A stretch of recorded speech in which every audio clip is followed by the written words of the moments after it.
what's going on, everybody? Welcome inside the State Champs Sports Network studios here in Southfield, Michigan. It is a rainy Wednesday night, November 23rd, the day before Thanksgiving, and I am Lauren Plant, joined by Tom Markowski. This is our first ever YouTube live broadcast, so those of you who are watching, welcome. We're excited. Yeah, we have no idea what we're going to say, so we'll just kind of talk to the camera for a while. No, seriously, we're going to give you our football predictions here for the state finals coming up this weekend at Ford Field. Begins Friday at 10 a.m., goes all the way to the final game, which is at 7:30 on Saturday night. So, and they keep with tradition. They always kind of had the same lineup in the same order. And they always seem to have Orchard Lake St. Mary's in the D3 game after the last game. Which a lot of times ends up being the best game of the entire football. Where's these Grand Rapids when you need them? Yeah, sure, exactly. So, but Orchard Lake is back there, so we'll get to them at the end of this little shindig. Want to tell you, if you're all watching this live, we do have our final radio broadcast of the year on 97.1 The Ticket tonight. So it's going to be from 10 to midnight on 97.1 The Ticket. We'll have it live on Facebook. You can watch it on the 97.1 Facebook page or the State Champs Network Facebook page, so you can watch it there, and we'll have highlights and everything. Kind of, it's a real TV show that's kind of integrated around the live radio show. But of course, you can listen online at the CBSDetroit.com website. Clicking on 97.1 The Ticket, you can listen to the live stream there. You can download the radio.com app and find 97.1 The Ticket and listen to it there if you're not by a radio. So anyway, we've got lots to do tonight. We're going to talk with Dan McClain, American Pie. Dan McClain is going to be in studio with us. We're going to talk about Detroit Country Pie tomorrow. Yeah, we'll talk about Detroit Country Day football. We've got lots of coaches calling in. We'll have a couple players. Cepeda Phillips from Detroit Kings calling in. Cody White from All Lake Western. It's going to be a great show. So check it out. 10 to midnight, 97.1 The Ticket. All right, that aside, let's get to what people are tuned in for. Let's talk about the state finals. Let's start with the games in order as they happen. Friday, November 25th, the 10 a.m. matchup will be the Division 8 game. That is Muskegon Catholic Central 13-0 facing another unbeaten team, Ottawa Lake Whiteford. Well, Muskegon Catholic is so familiar with these games. I mean, you always expect them to be in the championship game, and here they are. And this year, for some reason, maybe it's been this way in the past too, they've just blown by opponents, and it's really disappointing. I would like to see them play more better competition. Perhaps if they would go to a higher division, we could see better games. But anyways, congratulations to Whiteford. First time in the state final. Too bad they have to play Catholic Central out of Muskegon. I got Muskegon Catholic by 18. Wow. All right. So I had a chance to go to Whiteford this week. It was really cool. Went out there on Tuesday. How was their field? It was the field was in decent shape. You know, it's a grass field, you know, but I'll tell you what, those guys were out there. They were hitting. You know, it was full contact. They were into it. They were very focused, and the setting is very cool with the trees, and they've got this kind of trail that you walk when you get into the stadium, and it's got all the pictures of the kids and these inspirational cool stuff. Yeah, it's cool. You can watch the little story we do on State Champs this Sunday at 9 a.m. on Fox Sports Detroit. So that's the television side of State Champs. But I digress. They seemed very relaxed. Again, they've got nothing to lose, so I think they're going to go in that. The question's going to be, and this happens to a lot of teams who have never been there, especially the small schools. They're only about 3 miles from Toledo, actually, so they are deep in the southeast part of the state. Do you get sucked up in being in Ford Field? You find yourself find yourself looking around too much instead of concentrating on the game. That will be the big question. Last year, Muskegon Catholic Central came in big favorites. Only won 7-0 over Waterford Our Lady of the Lakes. Now, Lakes is who beat Whiteford in the semis a year ago and beat them fairly handily. So they were a good team coming in. I think you're probably right. I will have to go with Muskegon Catholic Central. I'm not going to say 18, though. I think they're going to keep it within 10 points. They've given up 7 points in the playoffs. And I'll tell you what. 3 shutouts. Our Lady would have won last year if they didn't keep throwing picks in the end zone. They had a lot of opportunities in the red zone. Yeah, they sure did. So that's number one. Let's go to Division 2, which is the 1 o'clock game on Friday. That is Walled Lake Western versus Detroit Martin Luther King. Western coming in 12-1, and really the one was a forfeit that was an illegal player. They beat, I think it was Chelsea. Adrian. I forgot who it was. It was early in the season. Anyway, they beat them handily. And then it was King coming in 11-2. Their 2 losses, of course, in the Division 1 finalist, Cass Tech. just like last year, I think the Division II game might be the best game. We saw what happened last year with King defeating Lowell on the last play last year, the Don and Corley catch. Yes. King is really strong defensively. As they shown last week, only 7 points they give up to Groves. They're really big. And I think it's possible they're going to shut down Walled Lake Western's running game to make them one-dimensional. If that happens, my prediction is going to be wrong, because I really think Walled Lake Western has the diversity on offense to, maybe get around those big linemen. The Cody Whites, the Cam Fords of the world are going to make some big plays. I see it a real close game, but I'm going with the Warriors to win their first title since '99. Yes, I'm with you. I am taking Walled Lake Western. I took them from the beginning of the playoffs. There's no reason for me to change my pick now. They had the scare at South Lyon, and after that, they really played great football, and last week was no different, despite the conditions. I really think the X factor is Cam Ford, because they key so much on Cody White. And Johnny Tracy, who is their regular quarterback, is going to come in and out. Cody White's going to take snaps under center. You just don't know what he's going to do, but he has a good enough arm that weather conditions will not be a factor inside Ford Field, and Cam Ford has made some heck of a plays on the outside, and I really think he's going to be the difference, and I will take Walled Lake Western. I believe this will be a close one, as was the semifinals. 14-7 was the final that King beat Groves. What do you predict a score for this one?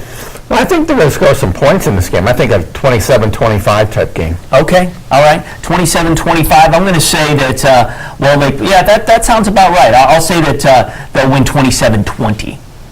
Maple City, Glen Lake, and Jackson Lumen Christi getting together in Division 6. This is the 4:30 game on Friday. Both teams 11-2. I like Lumen Christi, and I think seeing a pattern here, and I think the first game of the day is going to be a blowout. I think the second game is going to be close. I don't think this one's going to be close. Lumen Christi lost 2 games early in the season. It took them a while to find their groove. Coach Herb Brogan had a chance to talk to them during the playoffs, and they had to work out some kinks, and they had a real tough game, much like Walled Lake Western did. They had to play Schoolcraft, I believe it was the second round district final. Schoolcraft was undefeated, went to overtime. Lumen Christi was able to survive that one, and even at the time, if you look at the brackets, that looked like that might be for the championship, and I bet you Schoolcraft is kind of kicking themselves. Had they won that, they might be in the same spot. Glen Lake, they've only been to the championship game one time before. It was many years ago. This is not your powerhouse team. I think what you said earlier about Whiteford could happen to Glen Lake, where they get a little bit awestruck walking into Ford Field. Lumen Christi hasn't won a title, I think, since '09. I think they're ready. Yeah, absolutely. At 14 or something. Yeah, I'm with you on this one altogether. I remember just a few years ago, I remember Jackson Lumen Christi were heavy favorites. Lost, if it wasn't in the first round, it was in the second round. And we were stunned. I remember that. Yes, you're right. I think it was the first round. Yeah, exactly. This is a program that, again, they had another scare. They survived the scare. They righted the ship. This program has been overdue, let's just say, for a long time. I think they're going to take. I was shocked to see they hadn't won since '09. Absolutely. So Jackson Lumen Christi, and I'm with you. I think it's by 15 or more points. We could see it in the 20s. In the nightcap in Division 4 on Friday night, Grand Rapids Catholic Central, great season for them, 12-1, taking on a perfect Detroit Country Day that's slated to start at 7:30. Again, I'm going back to a close game in this one. Country Day had a tough time with Rouge. They had a 20-7 lead. Rouge scored a late touchdown to make it 20-14. Country Day held on. Country Day didn't really roll up the yards in that game against Rouge. They had trouble moving the ball. Give credit to Rouge. They're probably, like Schoolcraft, kicking themselves. They could be in this position themselves. I like Grand Rapids Catholic in this game. I did pick them before the playoffs, and I don't think there's any reason for me to go against what they've done. I think defensively they're going to be able to put some clamps down on Country Day. Country Day's going with a sophomore quarterback now, Jalen Graham. He played pretty well last week, but Catholic Central's a different animal. The only loss was to West Catholic, obviously big rivals. Since that time, they've been undefeated and played really well defensively in the playoffs. Yeah, of course. It's going to be a close game, though. Maybe a 6-7 point game. Yeah, I agree with you. West Catholic is again back in the finals as well, so their only loss is no joke. But I'm going Detroit Country Day in this one. I feel that Country Day is finally due to play the way that we expect them to play when it comes to a state final. There have been many where they've just been like, what is this Country Day team that has shown up after they've just rolled into the state finals. Well, they didn't just roll into the state finals like they've done in years past. They've had to earn it. And I think being scrappy, having to kind of really work their way into the finals this year has made them more hungry. And I think, Steve Mann, whether he's at quarterback or whether he's running routes, I think he's a big playmaker. I think Chris Bergen's another kid to look for Country Day. We're going to talk about him. We're going to talk about him on the radio. He's also a kick returner. He's got good speed. When I saw them play against Temperance Bedford, they didn't really give him the ball much, but when they did, he made things happen. I'm going to take Country Day by 14. Oh my goodness! In this one, so just throwing it out there. All right, so that is Friday night. Believe me, I've been wrong many times before. Let's go to Saturday. He's been wrong a lot too, just by the way. 14-2 last week. Yeah, exactly. Yeah, you're doing good. You're doing good. Saturday, November 26th. It's going to be another great day of football at Ford Field. We're going to start with the D7 game, the 10 a.m. game. Pewamo, Westphalia, and their vaunted rushing attack, 13-0 this season, and they've had to earn that. Taking on Detroit, taking on Detroit Loyola, 11-2, and again a really stacked Bulldog team. Well, yeah, they're loaded, all right, but unfortunately for them, they have their top two running backs out. They were hurt last week in the semifinals. That's really going to put a little crimp in their offense. They're going to have to move things around. And talking to John Callahan, we'll talk to him tonight as well. He's going to, press upon his defense that they're going to have to win this game. And right. They're good enough to do that. I just don't know if, against Pewamo. I think what's going to happen, they're going to stay with Pewamo for about 2.5 quarters. The defense is going to start to wear down on the Loyola side, because they're going to have to win this game for the Bulldogs. So I'm going with Pewamo in a close game, maybe 6-7 points. But you never know. A wounded animal, you never know. They're backed up into a corner. Who knows? John might find some running back we never even heard of. Sure. Can carry the ball. Absolutely. They're Timmy Smith of the Redskins, all 88 or whatever. Last year they lost to Pewamo in the semifinals, 30-0. Yeah. So if there's maybe an edge in that respect, you might give it to Loyola, wanting revenge. Yeah. But at the same time, when you lose 30-0, I think that gives confidence to that team that won by such a big margin. So I'm going with Pewamo. It does. And also, though, we all know what the semifinals were last year. It was a snowy mess. And so that can throw a lot of game plans out the window. The running back for Pewamo, Westphalia, Jared Smith, is someone you need to see. And I think there's a lot of times in basketball we say, wait till we see what he does at the Breslin Center, right? That's going to determine whether, the next year he's up for Mr. Basketball or determine his legacy in high school. It's what you do in these games, and I believe that it is Smith's turn to really turn it on. And I think that's what's going to be the difference and give Pewamo the title. So there you go. All right, Saturday also has a huge game. It's going to be our Meyer main event on State Champs, which, of course, you can catch the highlights of all these games Sunday at 9 a.m. on Fox Sports Detroit. Once again, thank you for joining us here on the YouTube live feed. Normally, we don't get a chance to do this live. It's always pre-recorded, so they edit out a lot of our snarky, witty comments, so they don't have that luxury of doing that. So we can just say whatever we want, as long as we keep it within the realm of respect. Yes, I know. And your shoulder's better now, so we don't have those Tourette's-like blurts of pain. Much better. Yeah, exactly. Although those were funny. No. Detroit Catholic Central, Detroit Cass Tech, 2 unbeatens, Clash of the Titans, 1 o'clock, Saturday. Let's get after it. I thought this was going to be one of the best games of the year. In fact, the beginning of the season, I'm thinking, boy, wouldn't that be great to see Cass Tech? I'm serious. That far back, I was thinking that. Yes. And then when you saw the playoffs and then you saw them in different brackets, you go, wow, they could be in the final. Unfortunately, Austin Brown is not going to play for CC. Yeah. We suspect that he had a broken leg. We don't know. They're not saying. And it's a lower leg injury. Maybe he's going to just surprise everybody and bounce up into his uniform and go out there and play. But I think you got to count on him not being out there. That being said, getting back to where Loyola's at, when you're missing some key players, sometimes people step in and do a job that you don't expect. So I don't. Initially, I thought Cass Tech, they're going to roll over Catholic Central. Catholic Central doesn't have their fine quarterback. Catholic Central's going to find a way to stay in this game, whether it's just on their defensive end. They'll figure out how to run the ball. And if you look at what happened to Cass Tech in the regional final against Saline and in the semifinal against Eisenhower, both those teams were able to run the ball against Cass Tech. What does CC do? They run the ball. That's right. So I think CC is going to stay in this game, but at the same time, I don't think they're going to have enough, how should I say, great defensive plays to keep a Donovan Peoples-Jones, a Jalen Kelly-Powell out of making big plays. I don't think they have the speed. Donovan Johnson, who had a great game against Saline, had a great second half against Eisenhower last week that kind of got camouflaged by what Donovan Peoples-Jones did on the last play. So I'm going with Cass, but it's not going to be a blowout, I don't think. I think it's a touchdown game. for me, it's a tale of two guys. Who's the best player on Catholic Central, in your opinion? Probably Capatina. That's it, Nick Capatina. And he is going to be relied on heavily. He has stepped up to the plate all season long. I think to a man, they will all tell you, this is the leader of our team. So while Austin Brown had a tremendous year, he's just a sophomore, right.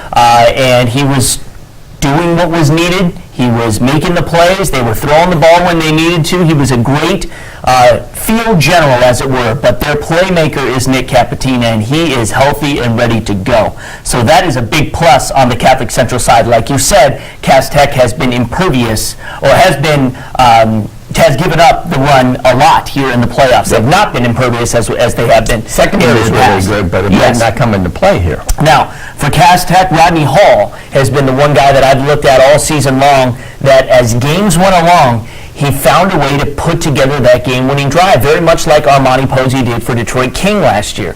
May not have always been the prettiest thing, and may have not always made the best decisions, but he's a guy that can fake the handoff, and when you have to respect the run as much as you do for Cass Tech, he goes the other way. How many touchdowns and two-point conversions have you seen him score faking one way and going the other? So he's a big kid. He likes to carry the ball, too. Yes, exactly. And he's someone who I feel, in his own mind, maybe has been slighted a little bit when you talk about the big guns of Jalen Kelly-Powell, and of course of Donovan Peoples-Jones, and now Donovan Johnson, who is another Army All-American, that he's going to want to prove himself. Now, if he tries to do too much, that's going to get him in trouble. He could fumble the ball, he could throw some picks, or just make some really bad decisions.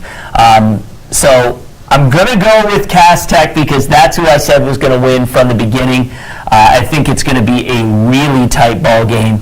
And if Nick Capatina does what I think he could do, Catholic Central could pull it off. But I think in the end, and we've seen it this playoffs, Cass Tech just finds a way. Right, and they do it in spectacular style. And that's what King did last year. They're very much like what King was a year ago. There's a lot of similarity against with these two teams. You know, where King had made the big plays with their big receiver, and now you have Cass Tech with their big receiver making plays. It is funny how should be a great game. It's our main event for a reason. We think it's going to go down to the wire. All right, D5, Menominee 12-1 taking on Grand Rapids West Catholic 11-2. Here is West Catholic once again, the 4:30 game. This is where we're used to seeing Ithaca. Well, they're in 6. They're in 5 now, and they got beat. But then by Frankenmuth, and then Frankenmuth lost a tight one to Menominee. In fact, they were leading in that game. Played well, Frankenmuth. Big team. You picked an upset in the Friday's game. I'm picking an upset here. I'm going with Menominee to upset the three-time defending champion. They're big. It's just a feeling. I think that Menominee's played a good enough schedule. What I liked, even though they got blown out, they went down to DeWitt, lost 42-14. I think that showed them a little bit about themselves, what they needed to do to fix their holes. And, I think that win against Frankenmuth showed a lot. Yes. They had to come back in the last few minutes to win that game. Force that fumble. It was big. And West Catholic, 10-7 over Portland in the second round. This, to me, is not your great West Catholic team. It's a very good West Catholic team, and they probably will win because they're so experienced. I'm just going with the upset, going with the Ubers. I'm going with the Maroons, too. Oh, wow. I am. I totally am. I'm going to tell you why, because you know what? They're big. They're a big team, and sometimes, because when we saw Frankenmuth, we had done a beating the Ats. I was like, these kids are big, and they went out there and they knew it was going to be physical, and Menominee matched them toe to toe, and they were coming off a huge high beating Ithaca. Ithaca hadn't lost in a long time, and I'm with you. I think they just played a dome game. They're coming back to a dome, so it's 2 weeks in a row. being in that situation. West Catholic, whether you want to say it or not, you could say, well, this is where we belong, this is what we're going to do, and we're just going to get it done, and then face adversity and maybe not know how to deal with that. I'm picking Menominee too. We'll see. We'll see. All right, final game. D3, Muskegon 12-1, taking on a 9-4 Orchard Lake St. Mary's team, but don't let the record fool you. Muskegon hasn't won a title since, we were talking about Lumen Christi. Right. They haven't won a title since 2008. This Right. team is hungry. But they've been in the finals. How many They've been times? hungry. Well, they lose to St. Mary's sometimes. They lose to Brother Rice Right. when they were in Division II. Yeah, there was that 35-28 crazy game, one of the best Crazy games game. I've seen. Yeah. But 2 years ago, and nothing against the teams involved, but that was a yawner. 7-0. Muskegon could do nothing We were offensively. shocked. Because Muskegon came in with a powerful offense. And like this year. It is very similar. Yes. Except I think there's a little difference here. I think a player like Khalil Pimpleton will make the difference. And Ladarius Jefferson gives them an option at quarterback that allows Pimpleton to go on the outside. And you'll see Khalil play quarterback at times too. I just think there's a lot of weapons here for Muskegon. And I think they got a lot of momentum going this year. They only have one loss. That was to that team from Illinois. It was a real tough loss. St. Mary's, we kind of knew this was going to happen. Forget the 5-4, like you said. Once they got in the playoffs, it's like they're a heavyweight. Yeah. And what I've seen, from my perspective, this St. Mary's team got better and better and better. Now, granted, they had, a lot of people would have said they should have beaten Catholic Central in the Prep Bowl for the Catholic League title. Catholic Central came back and scored a late touchdown to win that game. St. Mary's got a lot to play for. Those 4 losses. Nobody's talking about them. No, nobody's talking about them. And I would say their defense is better than a couple of years ago. Their defense is outstanding. They completely shut down Divine Child, a really good offensive team I saw against Allen Park. Completely. They couldn't do anything. But I'm still going with Muskegon in a tight game. I think, I don't think Muskegon's going to roll up the points like many people expect or coming into it. Last week they only scored, I think it was 19 points. I think this is a 17-13 type of game. Now, my ignorance will only be because I have not seen Muskegon in person this year. Yeah, Seen a lot on tape. Right. And I know that Pimpleton is the real deal, and he just kind of disappears behind that line. He pops out, and you've just got to find him. I'm going to have confidence that Josh Ross is going to find him and really key on him, be able to be the big playmaker that I know he's going to be both in this game and at Michigan. I'm taking Orchard Lake St. Mary's. I think that's there's nothing wrong with that pick, and I can see Orchard Lake just taking the ball, doing those 8.5-minute drives. That quarterback's really gotten better all year long. Pre-scoring. Yeah. They've worked them into the offense, but it's really their offensive and defensive lines that have really carried them this year. And I know Josh Ross has made his plays, but when they control the line of scrimmage, if they can do that against Muskegon, then St. Mary's will probably win. Rashawn Allen is a great running back, and the X factor could be Kyron Cunningham, who has gotten better all year long. They have 2 weapons there who can run the ball and break in breakaways. But if they had KJ Hamler, this wouldn't even be a conversation. But he left last year to go to prep school and broke his leg. So he should have stayed here, KJ. But I think that is going to be the difference. I think they win. I think it'll be tight. These games are always tight. They always go down to usually the last possession, and we shall see how it goes. Regardless, I think it's going to be a fantastic finals weekend, as it usually is each and every year. The people at Ford Field treat us great and everybody great. Do yourself a favor, get down there and check out some football, some high school football this weekend. You will not regret it. I think it's 1 ticket, and I think you're there for all day. Yes. So do yourself a favor, go to MHSAA.com. We're looking to getting tickets if you still want to check that out. It is a great time had by all. We do want to remind you one more time that we will have a radio show tonight on 97.1 The Ticket from 10 to midnight. We're talking to coaches, talking to players. We're talking to you if you want to talk about the football state finals and talk about this season. So make sure you tune in at 10 o'clock. It's right after the Red Wings. They're at Buffalo tonight, so once that game's over, it might start a few minutes after 10 o'clock, but 97.1 The Ticket. You can watch us live on Facebook if you're outside of the Southeast Michigan area, or you can listen online by just downloading the radio.com app or going to cbsdetroit.com. Find 97.1 The Ticket and listen to the show that way. So either way, we want you to join us. Call in. Thank you so much. This has been great. Our first live broadcast. We got through it, and we just want to say one more thing, and that is Happy Thanksgiving. See you at Ford Field.